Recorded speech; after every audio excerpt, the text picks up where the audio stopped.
So what we're going to do is we're going to start with a quick skill. Okay. So let's say that we have the following. We have 2x squared plus 4x minus 30. The key here is we're going to combine our common factoring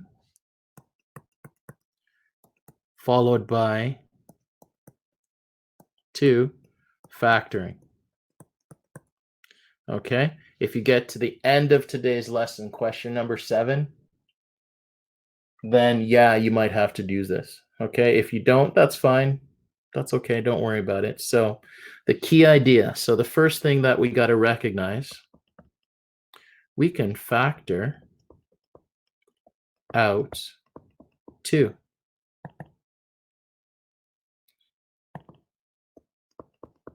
i.e. the GCF is equal to 2. And that will always be for the number that sits in front. So just remember, if you see a number sitting on the x squared term, we can always pull that out. So in this case, we're going to get y is equal to 2 bracketed with, well, we write our x squared plus 4x and then minus 30. And then we divide everything by 2. This is why we were practicing this stuff, so we could combine all the math that we had learned. So we end up with y is equal to, well, we got x squared. Oh, sorry, this should be at 2x squared. Now, that 2 and that 2 cancel, so you're left with 1x squared, which is just x squared. And then we have 4x divided by 2. So the 4 and the 2 cancel out, and you're left with positive 2 and then x. And then negative 30 divided by 2 gives us negative 15. So this part here, we've applied the common factor, right? So that was step 1.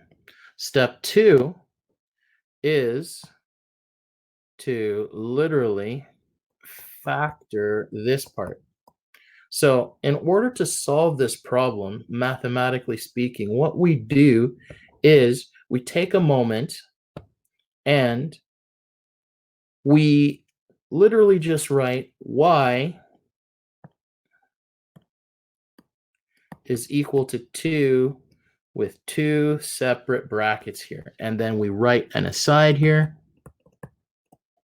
And our aside is going to go and take a look at x squared plus 2x minus 15. And we're looking for 2 numbers that multiply to something, but then add to, multiply to negative 15, but then add to 2.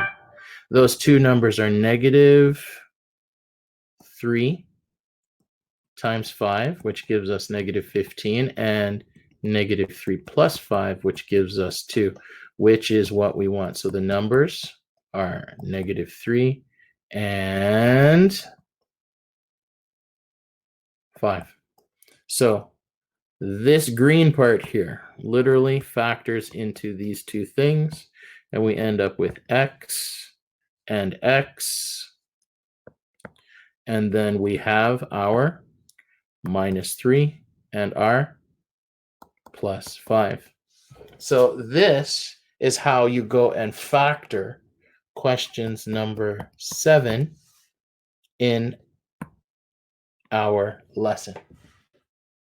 Okay, good to go.